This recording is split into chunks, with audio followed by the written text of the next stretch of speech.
Hello again everyone, and welcome to the continuing series of our antenna tuner videos. And what I'm going to do in this video, as you can see, I have taken the cover of the tuner, and I will try to walk through some of the setup, show you some of the circuits. Obviously I'm hand holding the camera here. Hopefully you will be steady, and we'll zoom in on some of the things. So as you can see here, these are the two capacitors, one for the transmitter and one for the antenna, and also the variable inductor. And let me actually go ahead and zoom in on the inductor a little bit so you can see. I have modified it. As you can see here, I have placed a limit switch here that you can see clicks just like that, and another one over here. And this is basically, as the roller of the inductor goes back and forth, it allows this switch to trip and actually give me an endpoint of where the inductor is, so we can find the limits. But also, obviously, when this switch here trips, that is the point also of minimum inductance, and this is what we can use to basically home the inductor. Actually, I'm going ahead and turn on the tuner here, and as the tuner turns on, you'll also be able to see, as I vary some of the encoders in the front, how this works. As you can see also here, there's couplers from the stepper motors, both for the capacitors as well as for the inductor. As you can see, there's plastic there in the middle, so all these couplers are non-conductive. We don't want them to be conductive so as to not have any effect on our tuning and our frequencies. And as I flip the camera over here, let's take a look. I'll highlight some of the items here in the front. As you can see here, I'm hoping you can see closely. Here's the three stepper motors that they have been mounted. Again, they get coupled through our variable variable capacitors and inductor. And then also another thing that I forgot to highlight, as you can see, I've created some 3D printed parts to help me mount the limit switches, but also, as you can see here in the front, okay, let me try to zoom in. There's a 3D printed part here, plastic parts. Again, all these files are in the files for the tuner, so should you want to also create them out of a 3D printer, you can. Obviously you can be very creative how you can mount these, and the reason for these is because I created optical limit switches for the capacitors. You can see here, let me actually go ahead and turn it. There's this almost like a pointer that I mounted to the shaft of the stepper motor, and as it crosses that optical area there, the capacitor basically at that point is fully unmeshed, as you can see here. And as we continue the rotation, the capacitor gets fully meshed. So it's actually also a way to allow us to index, again, the 0, 0 spot, and you can see both of the switches there. Again, all details in the circuit diagram. Right below that, you can see the stepper motor drivers, 1, 2, and 3. Those are Pololu stepper motor drivers. They're basically mounted on a very simple stepper motor, what I call carrier board. And then power for the stepper motors is actually given by this 110 to 24 volt transformer. Again, I'm running my stepper motors at a higher voltage, not 12, 24. Stepper motors like higher voltages.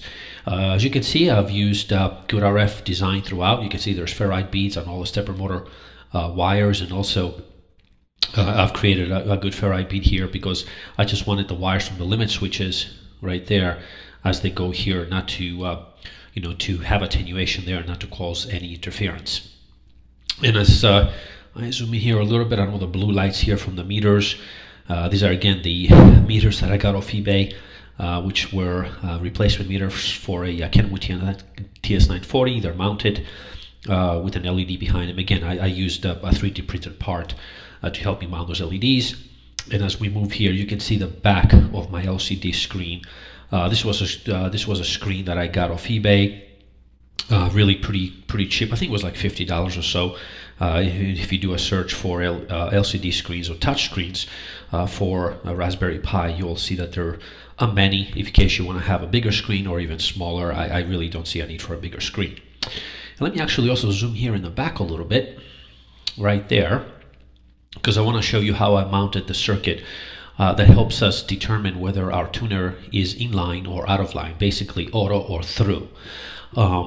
These is done by these two relays here. These are latching relays, so that when we flip that switch in the front, as you see in the operational video, either it allows the input to go directly to the output, or basically when the relays switch, the input then goes through the tuning network. Again, as we detailed, this is a T-tuner that goes through that tuning network, and then it goes out. And there are two relays here. You can see there's protection diodes, and these relays are driven by 12 volts. I will flip the tuner over in the next part here, so you can see the bottom. Most of the electronics of the tuner are located on the bottom, other than the front here. As you can see also, what I've done is I've tried to create almost what I would call an RF compartment, where basically the variable capacitors and inductor, especially when the cover of the tuner goes on, it's pretty shielded and isolated from everything else. The electronics here in the front, but also the electronics on the bottom. This is an aluminum case. Again, you can see the pictures of that I just use some aluminum sheet, which is relatively cheap, and you can cut it. I used a CNC machine to cut it out, and then where I needed to bend, this is just simple aluminum angle iron here. You can see it there as well. That I just basically drill holes to, allow me to mount it. This is actually the screw for the for the tuner ground. And everything else is pretty straightforward. Believe these capacitors I acquired from MFJ. They're really good variable capacitors that can handle well over a kilowatt. And I was actually able to find there was somebody selling on eBay this inductor. Not sure of the make. I think it might be Pulsar or something else. Obviously anything will do, whatever you have laying around. I know MFJ also manufactures variable inductors. But this probably was the most expensive part, believe it or not, for this whole tuner project. It was about $70 or $80. The capacitors, I really don't remember the price of that. And then you can, actually the stepper motors, they usually are used for 3D printers, and you can find them as a set on eBay relatively cheaply. The one thing I want to highlight is make sure you get stepper motors that have dual shafts. Okay, you can see there's a shaft here in the front that mounts to the capacitors and inductor, and there's a shaft also in the back. This shaft in the back allows us to have a lot more flexibility when we're trying to index the stepper motors. Again, as you can see, I've created a little part here with a optical interrupter, if you will, that is able to give us the location of the stepper from a homing perspective as an initial starting position. And be it that the capacitors need to be isolated from the chassis, as you can see here in the bottom. I just cut out some plastic parts that I mount to the aluminum base, and then on top of that I mount the capacitor. You can really use anything there. The capacitors really need to be isolated from the rest of the chassis, because the rest of the chassis is ground. And then I just use some braided cord here, as well as some pretty thick copper wire there, as you can see, just to make sure that the tuner is able to handle the power. Again, my amplifier is about a kilowatt or so. I have an Ameritron A11H that goes about 900 watts. So far I have no problems using that amplifier. In this configuration, if I had a bigger amplifier, I would test it for higher output power, but that's something that you guys can do. Obviously the way you can vary the construction of this thing, if you do not want run high power, you can substitute components here that will also make the build a lot cheaper. Okay, so that's a little bit of how the tuner looks from the top. There's another circuit board here. It's just basically an optical limit switch. I did not want to connect the limit switch directly to the electronics, so I have just an optical limit here that actually, when the switch trips, it sends the signal to the Arduino to signify that the switch has been tripped. So that's a little bit on that. Okay, I'm going to stop the video here, and I'm going to flip the tuner over, and we can continue some of this discussion when the tuner is over. Thank you. What I wanted to show here is The way that I started my tuner design, I have been a long-time user of SolidWorks, and before I got into the details of the tuner, I actually wanted to create a model that will help me visualize what the tuner looks like. And I wanted to just briefly mention that here. You can see here I have, top and the bottom panel of the tuner. As you can see it here is almost like one big flat piece of sheet aluminum, but you can see there are bend lines there. So as it bends down, basically these are the covers. But I'm gonna just go on ahead and hide those. And we can actually go on ahead and hide the bottom as well. Now, obviously, you can also use a program called SketchUp, available from Google, that will allow you to do this. But I've created models, and I'll go on ahead and place these models in the files directory for the tuner in case you want to use them. As I will export them as both SolidWorks models as well as STLs, which most software out there can import. So, as you can see, before I started cutting anything, I wanted to get an idea of the size, and I created the variable capacitors and the inductor here, and I modeled, I use a caliper to measure, the steppers here, so I can see exactly how these things are mounted. And then it allows me to create either, print the template out and drill it. In my case, I actually took this part and I used my CNC machine to cut it. So it allowed me to achieve a pretty good close tolerances, if you will, and good results. As you can see here, you can zoom in the front. If you look at the videos of my tuner, I actually created all of this stuff, and I was also able to use my CNC machine to carve some of the labels out here. Again, as you can see, they're exactly as they're with the tuner. I even carved out a little Raspberry Pi there. The tuning section here with the transmitter antenna inductance knobs or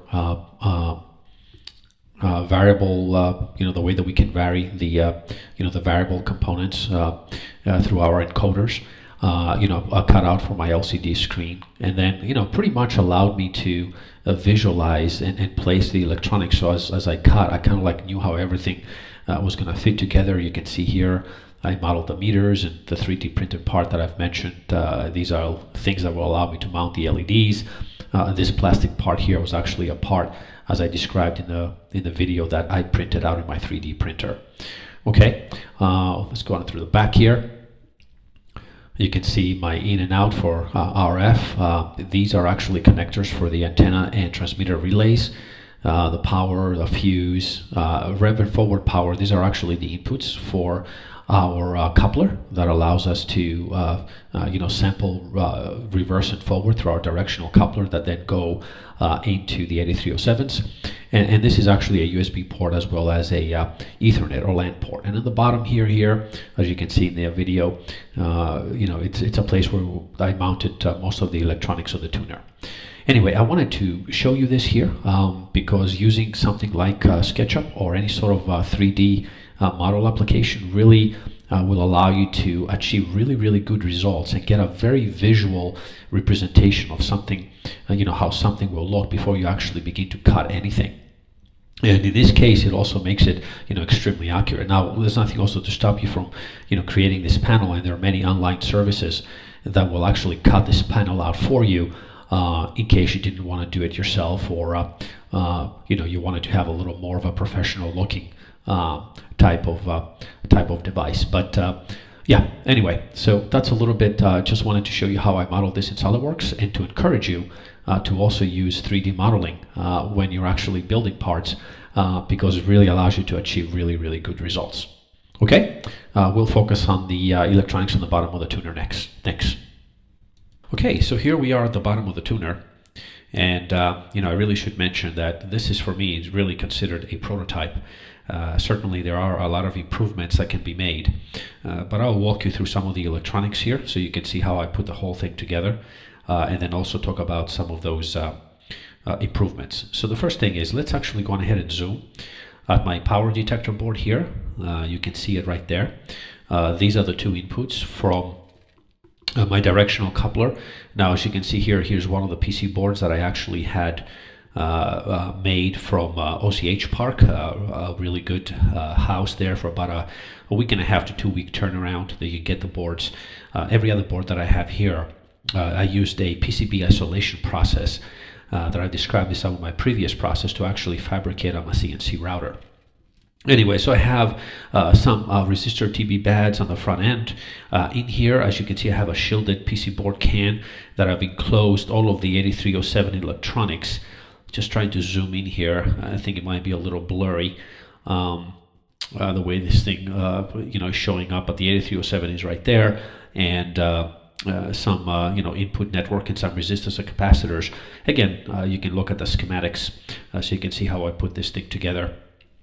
And then just some power regulator there to provide me the proper voltage, and right here actually this little variable resistor, and this very little tiny component that you can probably see there. That is the comparator and comparator sorry, and that is what it's allowing us to basically get a chopped up signal, if you will, from a frequency perspective that goes all the way over.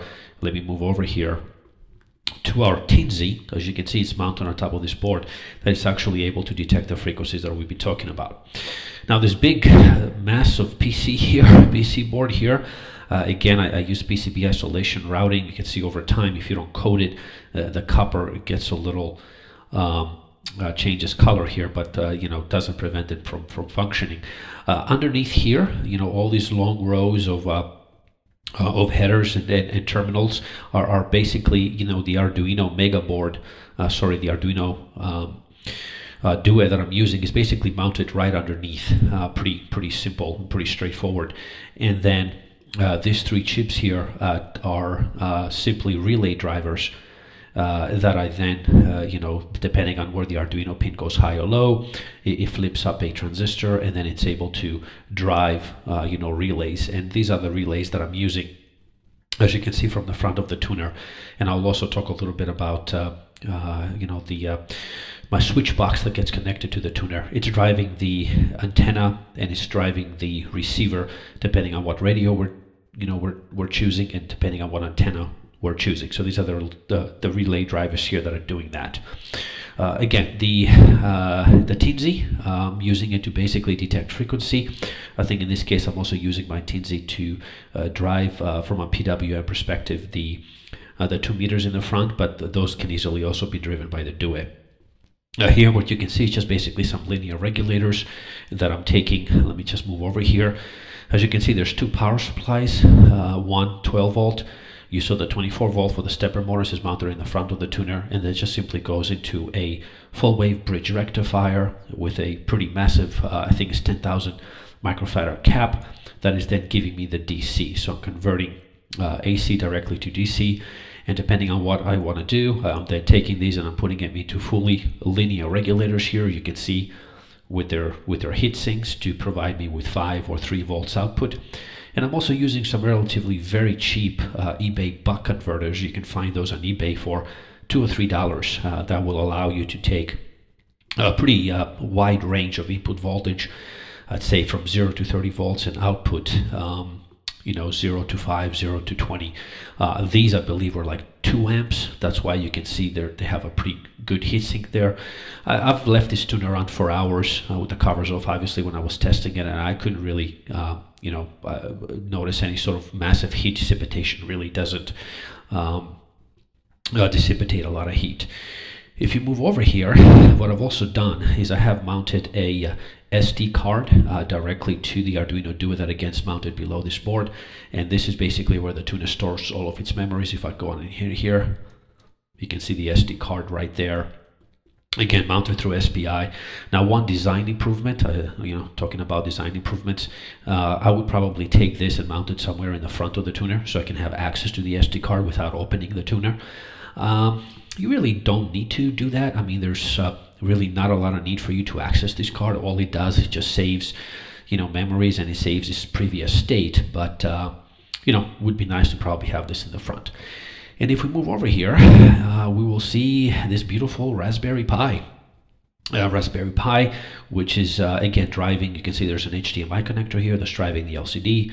Here's its power, and the only basically I/O that's coming off the Pi, it's its serial port that it's able to, again, receive data from the Duet and then display it on the port. And also we have again on the touch screen a program that once we click this thing on, we can reset either the DUE and obviously also shut down the Pi. So as you can see, there's very minimal I/O that needs to come out of the Raspberry Pi. Just really only I/O is its serial port to be able to receive that data. And then in the back here, you can see I have the USB port and the Ethernet port, that if you follow that all the way back to the tuner, right back here, right there, they get terminated, so I can access both the Ethernet as well as the USB to the Pi directly from the back. You really don't need to do that unless you have a keyboard.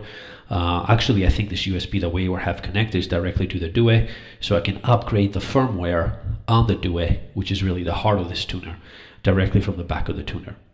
As you can see there, just 8-pin line connectors, again, that go to the relay for antenna and switch, and then a fuse as well as an MOV there for protection. And if we zoom back up here, really that's all the electronics on the bottom of the tuner. It's pretty straightforward. As you can see, a lot of wires here that go into the DUE, both again to drive the relays. All these wires are pretty much switches that are that are coming in from the front of the switches for switching different antennas. Again, all the different modes that I've showed you. There is also, I believe, these right here. This bank here goes to the encoders, the 3 encoders in the front that are then driving the encoders, and then additional wires here that are actually driving the stepper motors from a step and dir, basically 2 signals, a step signal and a direction signal, step and dir for the Arduino stepper motor library that are driving all the stepper motors. This could considerably be cleaned up more. Again, this was pretty much of a prototype. You can make it a lot neater, I'm sure. Maybe also reduce the size, but I put this whole thing together, and so far has been working very well. Another thing that I can possibly consider is utilizing more optical isolation for the board, so that we can optically isolate every single one of these switches. But again, as you can see, I utilize some ferrites throughout, especially here. Big ferrite that I'm wrapping all of the video signals through. Obviously, there's a ferrite already on the USB cable, and some in the back there, as you can see right here, for driving some of the relay signals. Again, just wanted to make sure that I prevent any sort of RF or anything like that from finding its way back into the Arduino or the TNZ and then causing some sort of havoc in a way this thing it's operating. So far, again, I've used it up to almost about 1 kilowatt, and I haven't had really any sort of interference or any sort of the Arduino or the TNZ rebooting or anything like that from RF getting into it. So far it's been working pretty good. Okay, so that's a little bit of an overview of all the electronics of the tuner.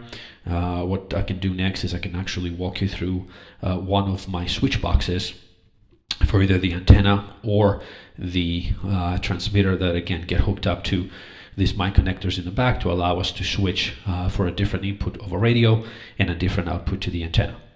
Okay, so we'll do that next. Thank you. Okay, so what I wanted to show here is just a very short video on my switch, coaxial switch, if you will, that can be used obviously for switching antennas as well as for switching transmitters.